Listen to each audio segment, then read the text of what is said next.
नमस्कार दोस्तों, स्वागत है आप सबका इंडियन हाउसिंग में। आज के वीडियो में हम बात करेंगे Manappuram finance home loan scheme के बारे में।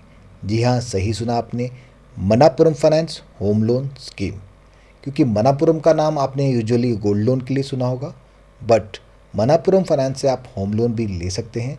आज के वीडियो में आपको बताएंगे कि आप मनापुरम फाइनेंस से होम लोन कैसे ले सकते हैं। इसके अलावा आपको हमारे चैनल पे ऑलमोस्ट सभी बैंक्स के होम लोन स्कीम पे और प्रॉपर्टीज़ पे वीडियोस मिल जाएंगे। अगर आपको किसी भी बैंक के किसी और लोन स्कीम के बारे में जानना है तो आप हमारे दूसरे चैनल पे विजिट कर सकते हैं, जिसका नाम है हिंदी बैंकिंग।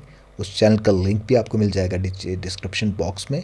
चैनल पे नए हैं तो चैनल को सब्सक्राइब कर दें, बेल आइकन को दबा दें ताकि आपको हमारे वीडियोस के नोटिफिकेशंस मिलते रहें। तो चलिए शुरू करते हैं। Manappuram finance home loan scheme.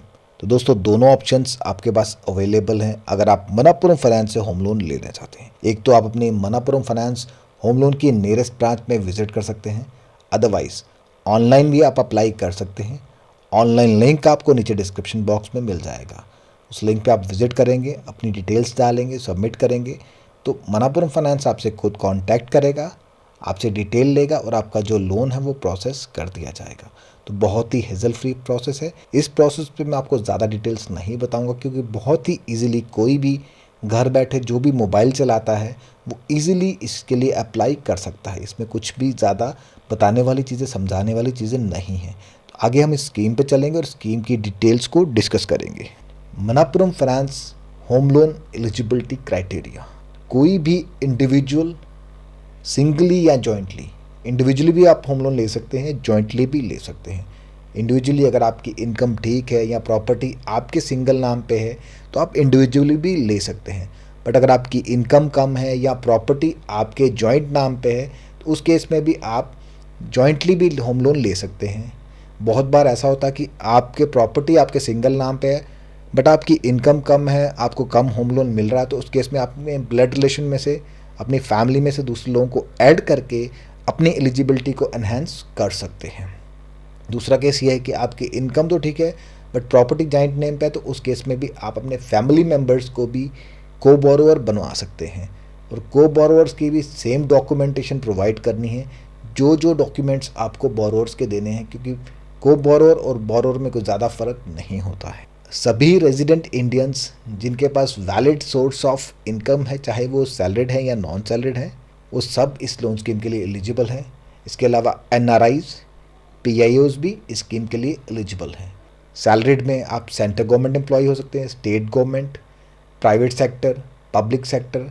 तो किसी भी सेक्टर में अगर आप जॉब करते हैं, चाहे आप प्राइवेट जॉब ही करते हैं, वहाँ पे आप कंफर्म्ड हैं और रेगुलर सैलरी ड्रॉ कर रहे हैं तो आप इस लोन स्कीम का लाभ उठा सकते हैं। नॉन सैलरीड में सेल्फ एम्प्लॉयड प्रोफेशनल जैसे कि CA, doctor, engineer, chartered accountant या कोई भी आप प्रोफेशनल हैं तो आप इस लोन स्कीम का लाभ उठा सकते हैं। नॉन प्रोफेशनल्स जैसे कि शॉपकीपर्स, वेंडर्स, कोई भी आपका प्रोफेशन है जिससे आपको रेगुलर सोर्स ऑफ इनकम मिल रही है backed by valid income proof, तो आप लोग इस लोन स्कीम का लाभ उठा सकते हैं। तो प्रोफेशन कुछ भी हो सकता है जहाँ से आपको रेगुलर इनकम मिल रही है और उसका इनकम प्रूफ आपके पास है तो आप इस लोन स्कीम का लाभ उठा सकते हैं। और एक बार फिर से बता दूं, स्कीम के लिए एनआरआईज भी एलिजिबल हैं और पर्सन ऑफ इंडियन ओरिजिन पीआईओज भी एलिजिबल हैं। लोन अमाउंट मैक्सिमम कैपिंग तो कुछ नहीं है, बट ये लोन अमाउंट जो है वो 3 चीज़ों पे मेनली डिपेंड करता है। सबसे पहले आप जो भी प्रॉपर्टी खरीदने वाले हैं, घर खरीदने वाले हैं या कंस्ट्रक्शन करने वाले हैं, उसका आपका प्रोजेक्ट कॉस्ट कितना रहेगा। उसके बाद में आपकी रिक्वायरमेंट कितनी है। अगर आपका प्रोजेक्ट 80 लाख का तो मे बी आपके पास कुछ पैसे होंगे, आपकी रिक्वायरमेंट 40 लाख की है, 60 लाख की, तो ये डिपेंड करता है आपकी रिक्वायरमेंट भी कितनी है, इस पर भी डिपेंड करेगा। और मेनली सबसे ज़्यादा डिपेंड ये करता है कि आपकी रिपेइंग कैपेसिटी कितनी है। जितनी आपकी रिपेइंग कैपेसिटी होगी उसी के हिसाब से आप लोन ले सकते हैं। अगर आपकी रिपेइंग कैपेसिटी कम है तो उससे ज़्यादा आपको लोन तो नहीं दिया जाएगा। आपकी रिपेइंग कैपेसिटी ज़्यादा है बट आप कम लोन लेना चाहते हैं तो वो आप ले सकते हैं। तो कोई भी मैक्सिमम कैप नहीं है। ये तीनों फैक्टर्स डिसाइड करेंगे आपको कितना लोन दिया जाएगा। तो कंपनी आपकी सारी चीज़ों को असेस करेगी, फिर डिसाइड करेगी कि आपको कितना लोन अमाउंट दिया जा सकता है। बट जितना भी आपका प्रोजेक्ट कॉस्ट होगा उसके 80% से ज़्यादा आपको लोन नहीं मिलेगा, क्योंकि 80% का कैपिंग रखा गया है मैक्सिमम लोन अमाउंट के लिए। लोन डॉक्यूमेंटेशन, तो डॉक्यूमेंटेशन में प्राइमरी डॉक्यूमेंटेशन रहता है केवाईसी।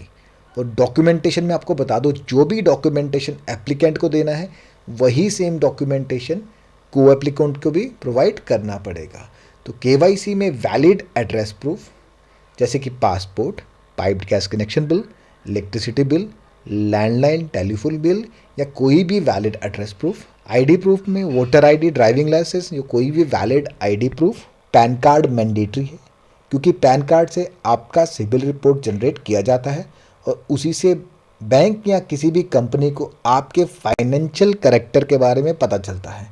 फाइनेंशियली आपका कैरेक्टर कैसा है, आप इंस्टीट्यूशंस के साथ कैसे डील करते हैं, आप अपने डेट्स को कैसे चुकाते हैं, कितने रेगुलर हैं इस चीज़ में, ये सारी चीज़ें आपकी सिबिल रिपोर्ट में रिफ्लेक्ट हो जाती हैं। अगर आपके सिबिल में कोई बैड लोन्स हैं या आपने कोई विलफुल डिफ़ॉल्ट किया है तो कोई भी कंपनी या बैंक आपको लोन नहीं देगा, क्योंकि ऐसा अगर वो करते हैं तो वो एम्प्लॉयज़ अपने आप को स्टेक पे रखते हैं। ऐसा कोई भी अपने जॉब के साथ खिलवाड़ नहीं करता है, तो कोई भी आपको लोन देने के लिए राज़ी नहीं होगा।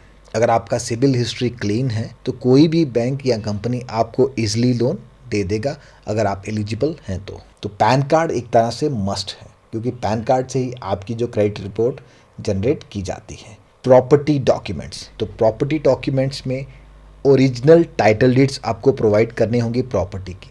जो भी प्रॉपर्टी आप खरीदने जा रहे हैं या आपके पास अपनी प्रॉपर्टी है उस पर कंस्ट्रक्शन करने जा रहे हैं, उसके ओरिजिनल टाइटल डीड्स आपको बैंक को देने होंगे। No encumbrances proof on the property, आपकी जो भी प्रॉपर्टी है जो खरीद रहे हैं या आपके पास जो प्रॉपर्टी है उस पर किसी का भी किसी तरह का कोई भी चार्ज नहीं है, किसी बैंक का कोई राइट नहीं है या किसी का और का कोई राइट नहीं है, वो एनकम्बरेंसेस फ्री है, तभी आप उस प्रॉपर्टी को मॉर्टगेज कर सकते हैं। अगर प्रॉपर्टी में कोई भी डिस्प्यूट है तो बैंक उस प्रॉपर्टी को मॉर्टगेज नहीं करता है, उसके अगेंस्ट में आपको लोन नहीं देता है। कॉपी ऑफ अप्रूव्ड प्लान, जो भी आप कंस्ट्रक्शन करने वाले हैं या आपने कंस्ट्रक्शन किया है उसका एक अप्रूव्ड प्लान होगा जो कि लोकल अथॉरिटीज़ के द्वारा अप्रूव किया होगा, जैसे कि म्यूनिसिपल कॉरपोरेशन के द्वारा, तो उसकी एक कॉपी आपको प्रोवाइड करनी होगी।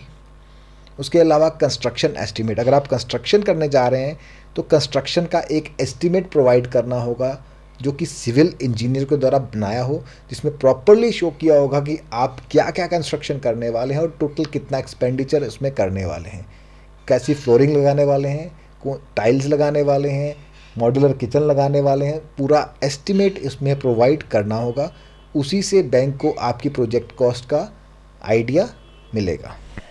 उसके अलावा इनकम प्रूफ भी प्रोवाइड करना होगा जो कि डिपेंड करेगा आपके प्रोफेशन पे। अगर आप सैलरीड हैं, लास्ट 3 to 6 मंथ की सैलरी स्लिप्स रिक्वायर्ड है। बैंक स्टेटमेंट आपके सैलरी अकाउंट की। नॉन सैलरीड हैं तो आपकी बिजनेस एक्टिविटी का प्रूफ अलॉन्ग विथ आपके जो भी बिजनेस अकाउंट हैं उनकी स्टेटमेंट्स, पर्सनल अकाउंट है उनकी स्टेटमेंट। उसके अलावा इनकम टैक्स रिटर्न की कॉपीज़, चाहे आप प्रोफेशनल हैं या नॉन प्रोफेशनल हैं, दोनों ही केसेस में आपको ITR प्रोवाइड करनी होगी, वही आपका इनकम प्रूफ कंसीडर किया जाता है। लोन टेनर, मनापुरम फाइनेंस से अगर आप होम लोन ले रहे हैं तो मैक्सिमम टेनर रहेगा 240 मंथ्स का, that is equivalent to 20 years. 20 years में सारा लोन रिपे करना होगा, पर ये डिपेंड करेगा आपकी एज पे भी। अगर आप बहुत ज़्यादा एज में लोन ले रहे हैं तो उस केस में आपको 20 ईयर्स नहीं मिलेंगे। अगर आप यंग एज में लोन ले रहे हैं, 30s to 40s के बीच में अगर आप लोन लेते हैं तो उस केस में आपको पूरा 20 ईयर्स का टाइम मिल जाता है। बट यही लोन अगर आप ज़्यादा एज में लेंगे तो उस टाइम में आपको इतना रिपेमेंट पीरियड नहीं मिलेगा। तो ये डिपेंड करेगा आप किस एज में लोन ले रहे हैं, but maximum to maximum 240 months का पीरियड आपको दिया जाता है। तो ये companies to companies, bank to bank vary करता है, इसलिए हमने सबके वीडियोस बनाए हैं। आप और भी वीडियोस को देख लें, होम लोन लेने से पहले जांच लें, परख लें और तभी आप होम लोन के लिए अप्लाई करें। Manappuram finance home loan rate of interest, तो मनापुरम फाइनेंस के जो home loan rate of interest हैं मिनिमम 11.5%, मैक्सिमम 15.5%। तो ये एक रेंज दी गई है, इसी के बीच में आपको चार्ज किया जाएगा depending upon your profile, CIBIL score. ये सारी चीज़ों को देखने के बाद कंपनी डिसाइड करेगी आपको कितना रेट चार्ज किया जाएगा।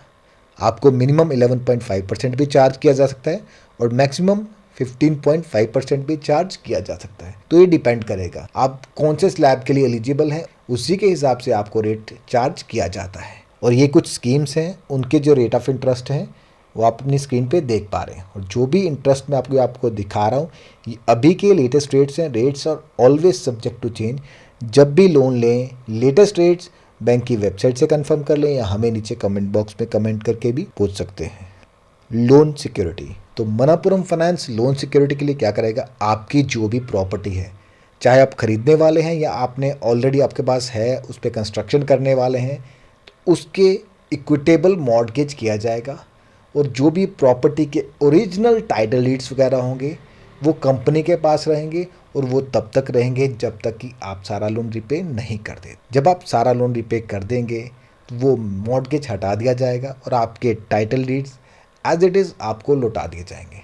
और तब तक आपके टाइटल डीड्स बैंक के सेफ लॉकर में रहेंगे जब तक कि आप सारा लोन रिपे नहीं कर देते। Manappuram finance home loan charges, तो सबसे पहले आपको पे करनी पड़ेगी लॉगिन फ़ी।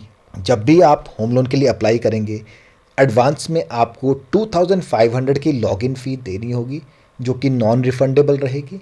अगर आप आगे लोन को प्रोसीड करेंगे तो at the time of disbursement loan पूरा प्रोसेस हो जाएगा। जब आपको लोन दिया जाएगा, डिसबर्स किया जाएगा, उस टाइम पे 2500 जो है प्रोसेसिंग फ़ी में से माइनस हो जाएगा। अगर आप लोन नहीं लेते हैं, आगे प्रोसीड नहीं करते हैं, तो वो आपको रिफ़ंड नहीं किया जाएगा। और प्रोसेसिंग फ़ी रहेगी होम लोन की up to 2% of the loan amount. जितना भी आपका लोन सेंक्शन होगा उसका 2% तक प्रोसेसिंग फ़ी कंपनी आपसे चार्ज कर सकती है। इस पे आप ट्राई भी कर सकते हैं, मे बी कंपनी हो सकता है कुछ आपके साथ नेगोशिएट भी कर दे।